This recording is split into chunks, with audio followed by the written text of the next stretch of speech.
Un tema muy relacionado a lo que vimos recién, que son aminos, ¿sí? Aminas, ¿sí? Cuando vimos aminas, dijimos que eran muy importantes. ¿Por qué son muy importantes? ¿Se acuerdan? Grupo amino, hidrógenos, hidrógenos y una cadena, ¿sí? Porque estas aminas son las que van a generar los aminoácidos. ¿Cómo van a generar los aminoácidos? Ahí vamos a ver ahora que cuando las aminas reaccionan, ¿sí? Hay una clase, antes que eso le vamos a decir, hay una clase de aminas que se denominan aminoácidos, que tienen una característica, tienen un grupo, como lo dice la palabra, amino y un grupo ácido. Esta es otra familia de compuestos. Ellos se acuerdan que las aminas podían reaccionar con los ácidos para dar amidas, ¿sí? Esas amidas que se forman a partir de un solo compuesto o varios, pero son aminoácidos, cuando se juntan varias aminas se denominan péptidos. Y esos péptidos, cuando son cadenas muy largas, son las que llamamos proteínas. Y eso es lo que tenemos que estudiar ahora en este capítulo, ¿sí? Entonces, dijimos, los aminoácidos es lo que es a partir de una amina. Vamos a llegar a ver cómo es un aminoácido. Los aminoácidos los vamos a clasificar en esenciales o no esenciales. Los esenciales son los que no puede producir el organismo humano, por lo tanto nosotros debemos adquirirlos mediante los alimentos, mientras que los no esenciales los podemos sintetizar nosotros. Nosotros, como seres humanos, podemos sintetizar solo 10 de los 20 aminoácidos que se encuentran en todas las proteínas, ¿sí? Los otros aminoácidos, que son los esenciales, solo se biosintetizan en las plantas y microorganismos, y obviamente los debemos comer. Ustedes han oído hablar de que de todas las proteínas, estas proteínas están compuestas de aminoácidos, proteínas de origen animal, proteínas de origen vegetal, y son muy importantes nuestra, para nuestra supervivencia, ¿sí? Entonces, veamos, vamos a empezar por los aminoácidos, como dijimos, después vamos a ir a lo que es un péptido y después vamos a ir a una proteína, ¿sí? Entonces veamos qué es un aminoácido. La estructura de un aminoácido, fíjense, tenemos un carbono, una cadena carbonada, ¿sí? Para un lado un grupo amino, y en ese mismo carbono, al carbono vecino, sí o sí tengo que tener un grupo ácido. Es por eso que se llaman aminoácidos. Tengo en el carbono 1 un grupo amino y en el carbono 2 adyacente un grupo ácido, ¿sí? Entonces, ¿cómo identifican un aminoácido? Porque yo voy a tener un grupo ácido y en el carbono vecino un grupo amino, ¿sí? Esta es la característica de un aminoácido. Acá puedo tener grupo R y grupo H. Entonces, una vez que vimos la estructura de un aminoácido, podemos decir que hay aminoácidos esenciales, como la fenilalanina, alanina, la isoleucina, leucina, todos tienen nombres propios, la valina, arginina, histidina, y aminoácidos que pueden ser sintetizados por el ser humano, como el ácido aspartico, el glutámico, la alanina, la aspargina, la cisteína, la glicina, la glutamina, ¿sí? Esta es la clasificación de los que son aminoácidos. Entonces, como dijimos, estos aminoácidos esenciales son los que no podemos sintetizar nosotros y los tenemos que consumir a partir de alimentos. Otros aminoácidos los podemos sintetizar a partir de diferentes compuestos químicos.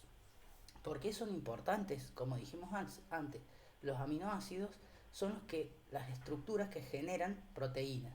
Las proteínas, como ustedes saben, están en todos los organismos vivos y tienen muchos tipos, hay de muchos tipos y cumplen muchas funciones biológicas distintas, por eso son tan importantes para la vida.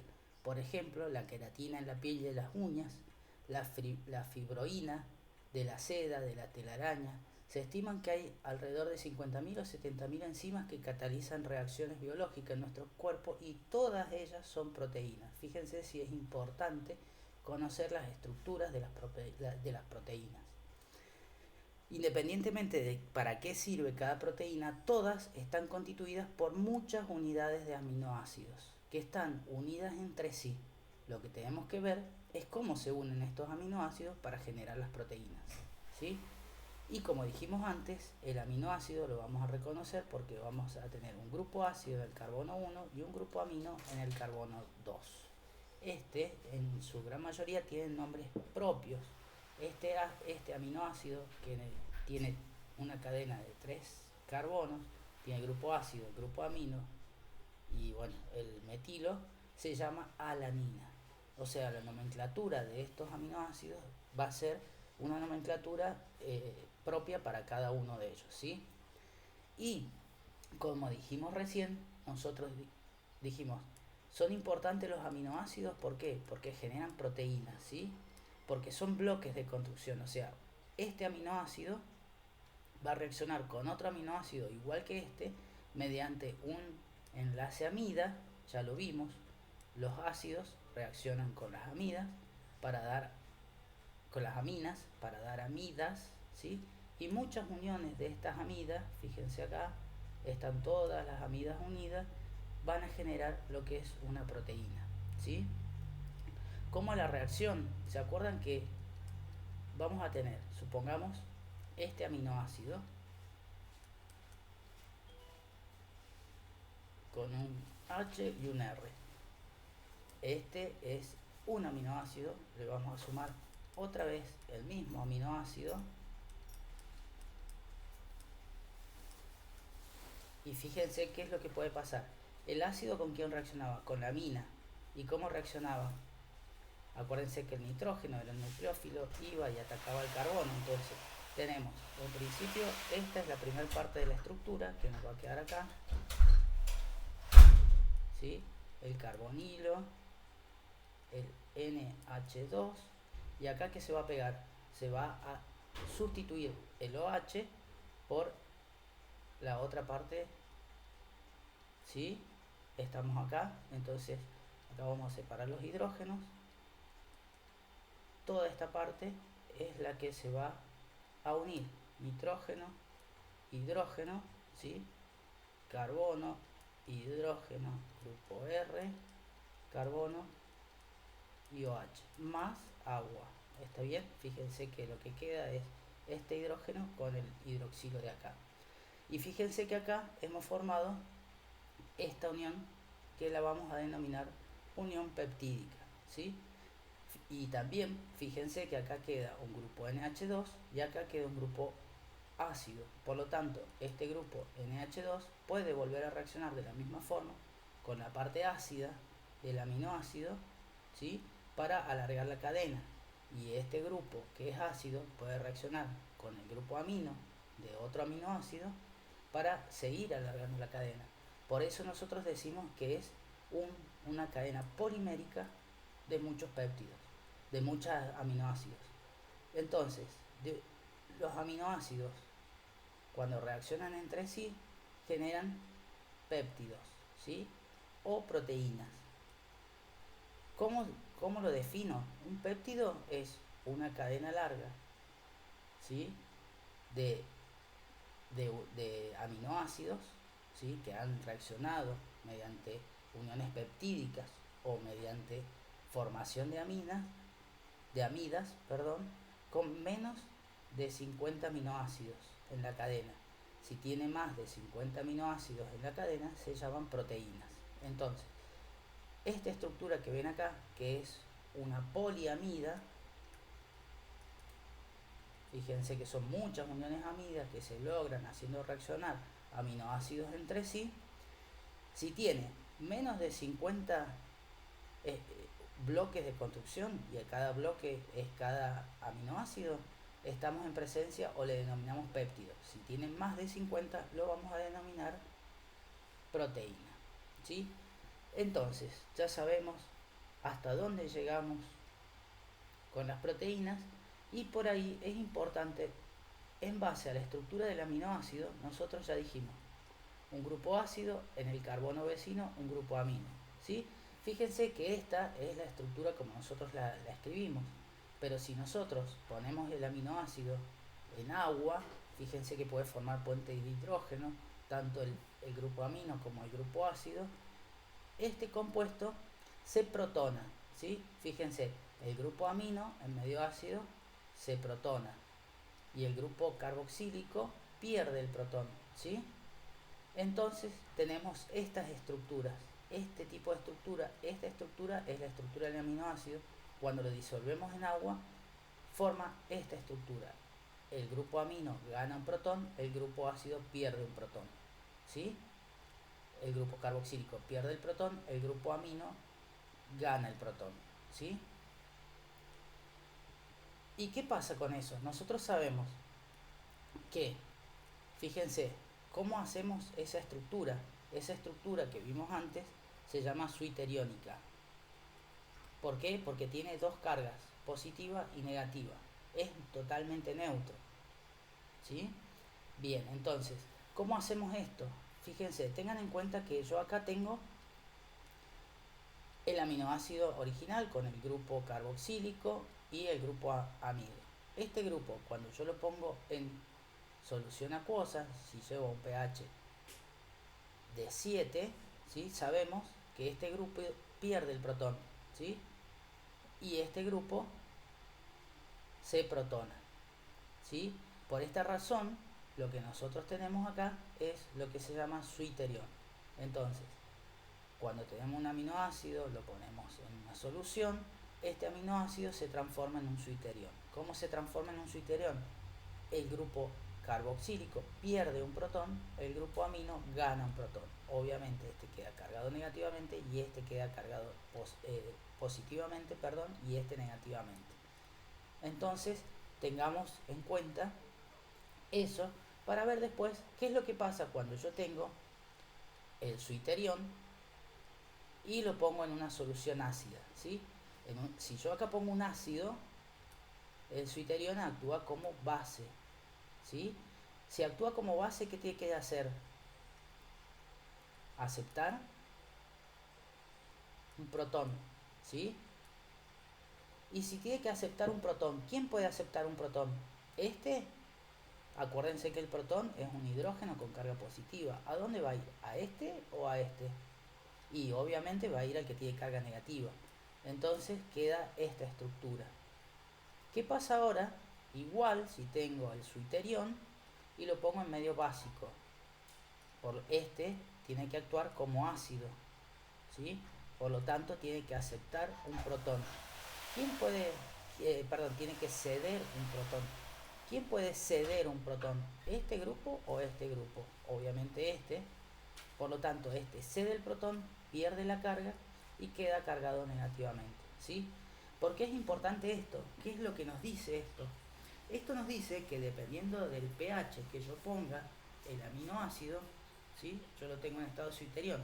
Si lo pongo en un pH ácido, o sea, le agrego ácido, va a perder esa carga negativa y va a quedar cargado positivo. Si lo pongo en un medio que es básico, ¿va a qué? Va a perder esta carga positiva y va a quedar cargado negativo. ¿Por qué es importante esto? Porque esto nos permite separar a los aminoácidos, ¿sí? Supongamos, vamos de nuevo, tenemos el suiterión a un pH, ese pH se llama punto eléctrico, es el pH al cual el suiterión está neutro, o sea, tengo una carga positiva, una positiva y una negativa, ¿sí? A este pH la solubilidad del suiterión es mínima, ¿sí? Ahora, fíjense, esta flecha para acá me dice, le estoy poniendo protones. ¿A quién le puedo poner protones? ¿A este grupo o a este grupo? ¿Sí? Le estoy quitando protones, perdón. La flecha para acá me está diciendo, le quito protones, ¿sí? Entonces, ¿a cuál grupo le puedo quitar protones? A este. Por lo tanto, le quito el protón y me queda esta estructura. Ahora vamos para este lado. Acá me dice, le sumo protones a este compuesto. ¿Dónde le puedo sumar protones? ¿Sí? ¿Le puedo sumar a este o le puedo sumar a este? El primero que se va a protonar es el grupo amino, porque es más básico que este grupo, ¿sí? Ahora bien, estamos acá. Ahora, le voy a volver a sumar protones, ¿sí? Ahora, de estos dos, ¿a quién le puedo sumar protones? Solamente a este grupo. Entonces me queda con una carga positiva, nada más. ¿Se entiende? Ahora, sumar protones significa le pongo ácido. Sumar protones le pongo ácido. O sea, para allá estoy poniendo ácido.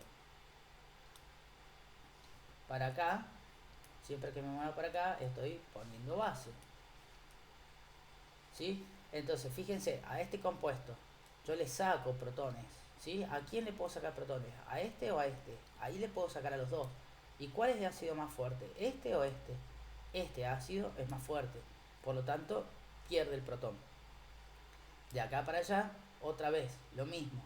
Si le quiero sacar protones, ¿a quién le puedo sacar? ¿A este o a este? Solamente a este. Es el grupo ácido. Fíjense que este es un grupo ácido. Y este carboxilato es el grupo básico de su interior. ¿Se entiende? Bien. Entonces, ¿qué hacemos con eso? Existe una técnica que nos permite separar los distintos aminoácidos, porque no todos cambian a los mismos pH, todos tienen diferentes puntos isoeléctricos. ¿Y qué es lo que hacemos? Acá se pone como una piletita que tiene un gel. Acá se pone la muestra, que supongamos que es una mezcla de aminoácidos. Acá se pone una carga positiva y acá una carga negativa. Yo voy a fijar un pH, ¿sí? Y voy a generar una diferencia de potencial. ¿Qué pasa? Yo tengo cargas positivas y cargas negativas. Supongamos hay aminoácidos que según el pH, de acuerdo al pH que yo seleccione, se va a cargar positivo. Supongamos que otro se cargue negativo y otro esté en su punto isoeléctrico, o sea, tiene carga cero. Entonces, el aminoácido que yo sembré acá, que están todos juntos, y yo los quiero separar, esta técnica me permite separarlos y diferenciarlos. Si están todos juntos, lo pongo un pH donde uno quede positivo, el otro negativo y el otro neutro. El negativo se va a desplazar para el cátodo, que es donde está la carga positiva. El positivo se va a desplazar hacia el ánodo y el neutro se va a quedar donde está. Si tengo varios, se me van a ir separando en distintos lugares. Y de esta forma los puedo separar y probablemente también los pueda identificar si tengo algún patrón. Y otra cosa importante de los aminoácidos es que los aminoácidos, si ustedes se fijan, acá fíjense, tenemos el grupo ácido, el grupo amino, el carbono, ¿sí? Y después una cadena carbonada. Fíjense que tienen estos. Este carbono está unido a 4 grupos que son distintos, 1, 2, 3 y 4. Por lo tanto, los aminoácidos, ¿qué tipo de isomería tienen? Tienen isomería óptica, ¿sí? Existen como enantiómeros. La L-alanina, la S-serina, la L-cisteína, el L-glisaldehído, ¿sí? Son todos isómeros ópticos, o sea que tienen imágenes especulares y no son superponibles, ¿sí? Bien, una vez que ya sabemos que los aminoácidos tienen un punto isoeléctrico, también sabemos que se unen. ¿Se acuerdan que el ácido carboxílico o algún derivado de ácido carboxílico reaccionaba con aminas o amoníaco para dar amidas, ¿sí? Entonces, lo que yo tengo es, cuando un ácido carboxílico reacciona con una amina,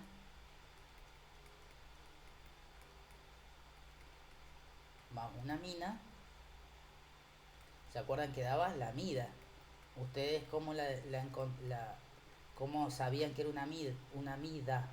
Porque tenían un carbonilo unido a un nitrógeno, ¿sí? Ese enlace, cuando se da entre dos aminoácidos, ¿sí? O entre el mismo aminoácido, se llama enlace peptídico, que en sí el enlace peptídico es un enlace, como nosotros lo conocíamos, un enlace amida, ¿sí?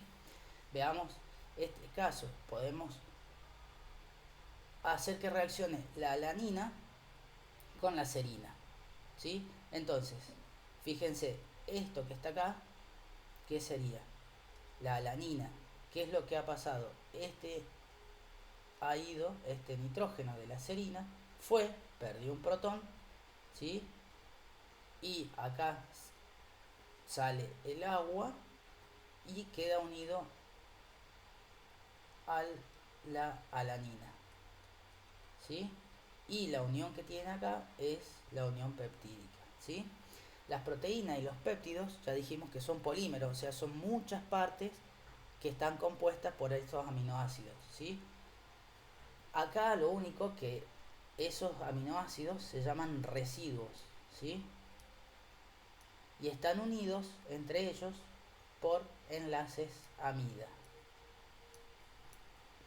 Un grupo residuo forma un enlace con el carbonilo del segundo residuo y el grupo amino el enlace amida con el carbonilo de un tercero. Y así sucesivamente se va a ir formando lo que es la proteína o el péptido. Las proteínas tienen distintas funciones. Obviamente pueden estar compuestas de hierro, cobre, magnesio y yodo, pero principalmente están compuestas de carbono, hidrógeno, nitrógeno, también pueden tener azufre. Las funciones pueden ser funciones enzimáticas, por ejemplo, transportador de hemoglobina, que transporta el oxígeno, la hemoglobina de los órganos respiratorios hasta los tejidos a través de la sangre. Pueden ser de funciones defensivas, como los anticuerpos, ¿sí? Bueno, han oído hablar del COVID-19 y de las proteínas y todo lo que hemos estado ahora teniendo. Fíjense que la mayoría de los virus y las bacterias están compuestas de proteínas, o pueden tener también funciones estructurales como moléculas que forman fibras, por ejemplo el colágeno, que también es bastante conocido, ¿sí? Y obviamente las proteínas se encuentran en las carnes, en algunos vegetales, las vitaminas, el hierro y el zinc, ¿sí? Por último, como ya dijimos, solamente a nivel de clasificación, y esto que quede entendido, para cuando nosotros decimos un aminoácido es un solo compuesto. Cuando estos aminoácidos se empiezan a juntar y llegan a menos de 20, una cadena de menos de 20 aminoácidos, lo llamamos péptido. Si esa cadena tiene más de 50 aminoácidos, perdón, lo llamamos proteína, ¿sí? Y tenemos la nomenclatura para nombrarlos. Lo que se hace es, se conoce, acá lo que se hace es, cada una de estas proteínas tiene un nombre propio: serina, tiosina, tirosina, treosina, triptofano, valina, ¿sí? Y cada uno de estos nombres propios tienen abreviaturas, ¿sí? La serina se puede abreviar como SER o como S, la tirosina como TIR o como I, bueno, y así sucesivamente. Entonces, para nombrarlos, lo que se hace es nombrar la secuencia, ¿sí? Yo voy a decir, bueno, una alanina se juntó con una tirosina, entonces es A, T y así sucesivamente, y así se indica el nombre del péptido. Tengan en cuenta que el péptido es una cadena muy larga, por eso es más fácil nombrarlo así. ¿Y qué enlaces podemos encontrar en las proteínas? El primer enlace, que ya hablamos mucho, es el enlace peptídico. Es el enlace amida, ¿sí? Es un enlace típico amida, carbono, nitrógeno, con el carbonilo y el nitrógeno, ¿sí? Y este enlace es plano, ¿sí? Después, ¿qué otros enlaces podemos encontrar en las proteínas? Podemos encontrar enlaces disulfuros, ¿sí? Un enlace que es bastante común es cuando se unen, si la proteína tiene el grupos tioles, ¿sí? Por calentamiento suave se produce la unión de estos dos grupos en dos proteínas, ¿sí? Y se forma un enlace disulfuro.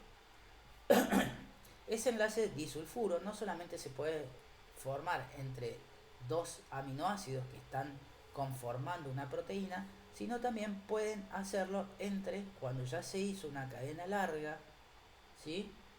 Ya tengo una proteína, este puente disulfuro se puede dar entre, por ejemplo, la cisteína, que ya sabemos que tiene un enlace, y otra cisteína de la misma cadena, para formar lo que se llama puente disulfuro.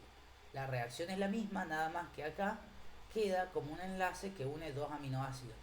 Y esto, el aminoácido ya está formado y se forma un puente intermedio entre eh, los tioles, ¿sí?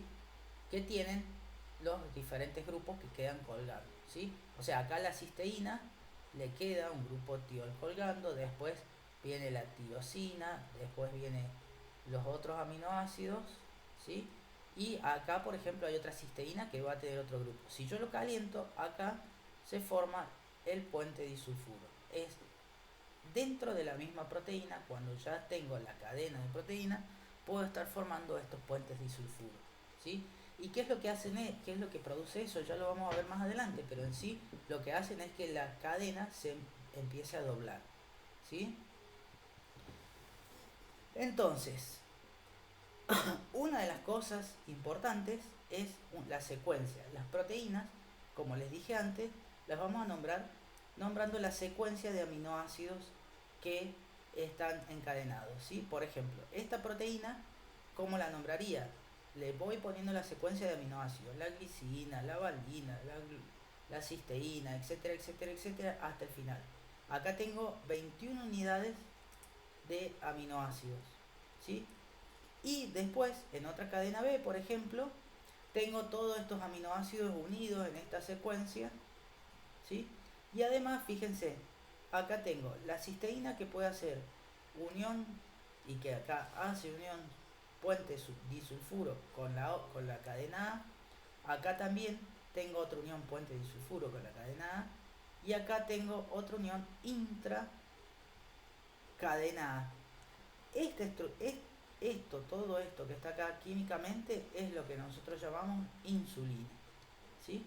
Fíjense que tiene 50 unidades de aminoácidos ordenados en este orden, la secuencia es importantísima, y también tiene estos puentes disulfuro. Cualquier cosa que esté desarreglada de acá, la proteína ya no es funcional o ya no es una proteína, ¿sí? Entonces fíjense, como nosotros dijimos, la función de la proteína está especificada por la secuencia de aminoácidos, lo que les mostré recién, cómo está ordenado un aminoácido detrás de otro para formar las cadenas que forman la proteína. La información de los genes, nuestros genes, ustedes saben que la insulina se puede producir y nuestros genes dicen cómo se fabrican esas proteínas. Obviamente, cuanto mayor es la proteína, más grande es la proteína, mayor es el potencial de capacidades que puede hacer, ¿sí? Entonces, fíjense que nosotros ya estamos hablando de diferentes niveles de organización de la proteína. Entonces, cuando nosotros estudiamos a las proteínas, vamos a ver que tenemos que conocer lo que es estructura primaria, la estructura secundaria, la estructura terciaria y la estructura cuaternaria de las proteínas, ¿sí? Y ahora, fíjense que acá está como en dibujitos, cuando vemos la estructura primaria vemos que es una sola cadena. En la estructura secundaria vemos qué le pasa a esa cadena con sus interacciones que pueden llegar a tener. La estructura terciaria, fíjense que ya estoy viendo más macro, acá dentro de este pedacito está la estructura secundaria, y la estructura cuaternaria, fíjense que acá hay como diferentes cadenas, ¿sí? Ahora vamos a ver una por vez. La estructura primaria de las proteínas es la secuencia de aminoácidos, lo que nosotros dijimos, alanina, guanina, qué es lo que yo estoy uniendo y en qué orden, ¿sí? Primero este, después este. O sea, en una cadena de una proteína, ¿cómo voy secuenciando en qué orden van los aminoácidos? Cuando hablamos de estructura secundaria, existen dos tipos de estructura secundaria. La que se llama hoja plegada o hélice alfa. Y esto, ¿qué es lo que pasa? Cuando, dependiendo de la secuencia de aminoácidos que yo tengo, pueden generar interacciones entre las moléculas, ya las vamos a ver, entre la misma molécula o entre moléculas vecinas, y obtener una forma diferente, que puede ser de la hoja doblada o la hélice alfa. Cuando veamos la estructura terciaria, fíjense que acá, adentro de la estructura secundaria, yo voy a tener, supongamos acá, la secuencia de aminoácidos, que es la estructura primaria. O sea, primero formo la estructura primaria de acuerdo a esa estructura primaria y de acuerdo a las interacciones de puente hidrógeno, ¿sí?, que puedo llegar a tener, me va a poder producir una estructura de hoja plegada y hélice alfa. Esa estructura de hoja plegada y hélice alfa va a poder generar una estructura que es la estructura terciaria, ¿sí? Y acá la estructura terciaria es interacciones entre la hélice alfa y otra hélice alfa, o entre una plegada y la hélice alfa, ¿sí? O sea, yo tengo originariamente la secuencia de aminoácidos, estructura primaria. ¿Cómo interaccionan?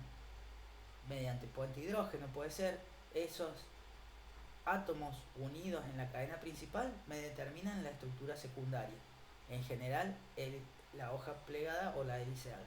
¿Cómo interacciona la hélice alfa como un todo con respecto a otra hélice alfa o a otra hoja plegada? Me va a dar lo que es la estructura terciaria.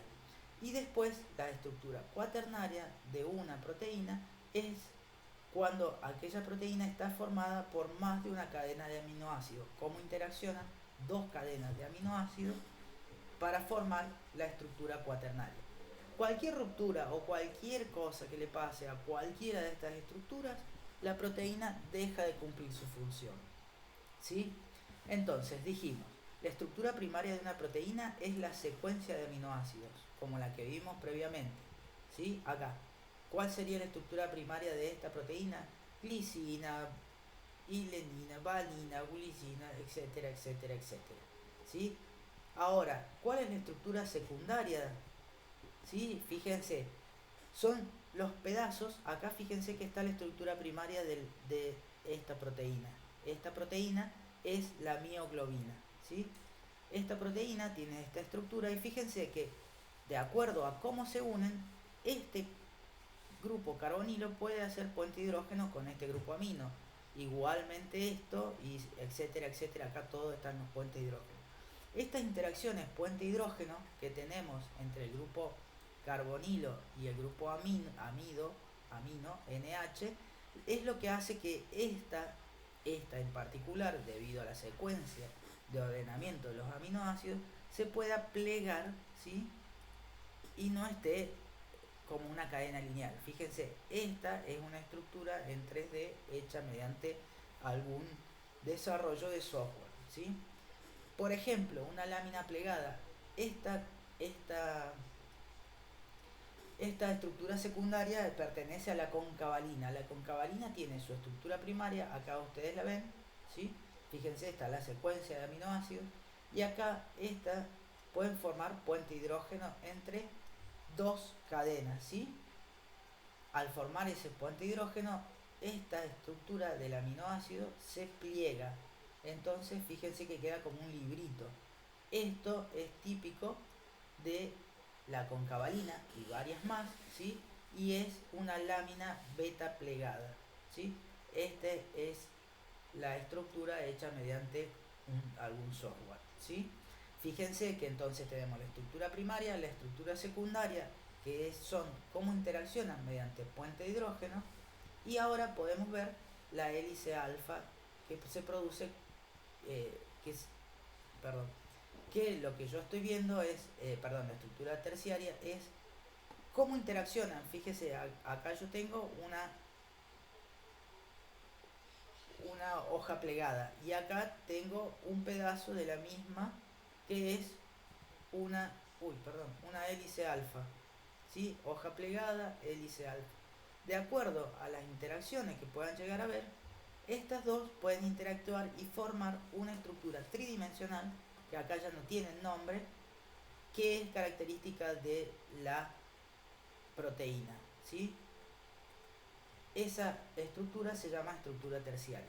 Y ahora si vemos, por ejemplo, esta estructura terciaria con otra estructura terciaria de otra cadena de proteínas, cómo interaccionan ellas dos, forman otra estructura terciaria, cuaternaria, que sería propiamente dicha, la estructura, otra forma en el espacio, que es la que determina su estructura cuaternaria. Y una cosa importante, y por último, para destacar, es lo que es desnaturalización de proteínas, ¿sí? La estructura nativa es la estructura tridimensional que tiene, o sea, la estructura cuaternaria que presenta la proteína. Cuando yo hago algún proceso donde yo rompo, se acuerdan que tanto la estructura secundaria como la terciaria como la cuaternaria, yo lo que estoy teniendo en cuenta es interacciones puente-hidrógeno. Puente-hidrógeno o puentes disulfuro, ¿sí? Bueno, fíjense que estas son esto, bueno, no es un enlace químico, es una interacción, este es un enlace químico, pero sobre todo estas generalmente son bastante débiles. Entonces, si yo caliento o si hago algún proceso químico, puedo romper este puente hidrógeno. Si yo rompo el puente hidrógeno, lo que estoy haciendo es desarmando alguna de las estructuras, o la cuaternaria, o la terciaria, o la secundaria. Si yo desarmo alguna de esas, si rompo la cuaternaria, ya la proteína pierde su función, porque tiene que estar con su estructura nativa para poder funcionar y hacer lo que tenga que hacer. Si rompo la terciaria, obviamente se va a romper la cuaternaria, y si rompo la secundaria, obviamente se va a romper la terciaria y la cuaternaria. Eso de romper la estructura es lo que nosotros llamamos desnaturalizar, ¿sí? Entonces, si yo tengo una proteína nativa y la desnaturalizo, rompo las estructuras secundarias, terciarias y cuaternarias, o alguna de ellas, y obtengo la proteína desnaturalizada. Bueno, por ahora con eso creo que nos alcanzaría para poder estudiar lo que es proteínas.